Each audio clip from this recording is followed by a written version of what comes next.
ആണ് ഗവൺമെൻറ് ഉത്തരവായി പുറത്തു വരുന്നത്. അത് പ്രത്യേക അസാധാരണമായ ഒന്നുമില്ല. DGPയുടെ നിർദ്ദേശാനുസരണമാണ് ഗവൺമെൻറ് തീരുമാനം എടുത്തിട്ടുള്ളത്. അപ്പോൾ ഒരു കേസ് കൂടി ആ വിഷയത്തിൽ ഫയൽ ചെയ്യാൻ വേണ്ടി ആലോചിക്കുന്നുണ്ടോ? അങ്ങനെ ഒരു അണിയറ നീക്കം നടക്കുന്നുണ്ടോ? എനിക്കറിയില്ല. അല്ല, ഈ പോലീസുമായി ബന്ധപ്പെട്ടേ അത്തരം കേസിന്റെ അനിവാര്യത ഉണ്ടോ? എനിക്കറിയില്ല. പോലീസിനെതിരെ ആരോപണം ഉയർന്ന മറ്റു കേസുകളുണ്ട്. കുന്നംകുളത്തെ കസ്റ്റഡി മർദ്ദനം അടക്കമുള്ള കേസുകൾ, അതിൽ നടപടിയായിട്ടില്ല. കുന്നംകുളത്ത് ഒരിക്കൽ ശിക്ഷിച്ചതാണ്. ഇനി ഫർദറായിട്ടൊരു അന്വേഷണം നടന്നുകൊണ്ടിരിക്കുകയാണ്. ഒരിക്കൽ ശിക്ഷ നടത്തിയതാണ്. പിന്നെ ഫർദർ അന്വേഷണം നടത്തിയാൽ റിപ്പോർട്ട് കിട്ടട്ടെ എന്താണെന്നുള്ളത് ആലോചിക്കാം. നമുക്ക് ഇത്രേ ഉള്ളൂ, ഒരു കാര്യമുള്ളൂ. അത് ഗവൺമെൻറ്റിനെ സംബന്ധിച്ചിടത്തോളം അധികാര ദുർവിനിയോഗവും അതോടൊപ്പം തന്നെ വെടിവിട്ടുള്ള പ്രവർത്തനവും ആര് ചെയ്താലും അത് അംഗീകരിക്കാൻ സാധ്യമല്ല.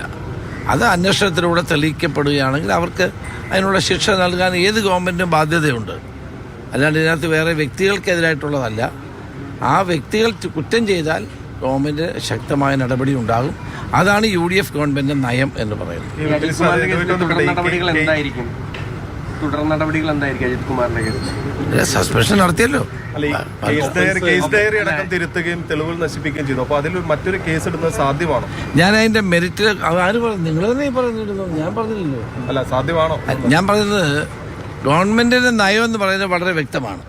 അധികാര ദുർവിനിയോഗം നടത്തുകയും വഴിവിട്ട പ്രവർത്തനങ്ങൾ ആര് നടത്തിയാലും ശരി അത് ഗവൺമെന്റ് വെച്ച് പൊറുപ്പിക്കില്ല. അതേ എനിക്ക് അതിനെപ്പറ്റി ജനറലായി പറയാം. DGP ചെയ്തിട്ടുള്ള ഒഫൻസ് എന്താണ് ബോധ്യപ്പെട്ടുള്ളത്? അതുകൊണ്ടാണല്ലോ അന്വേഷണം.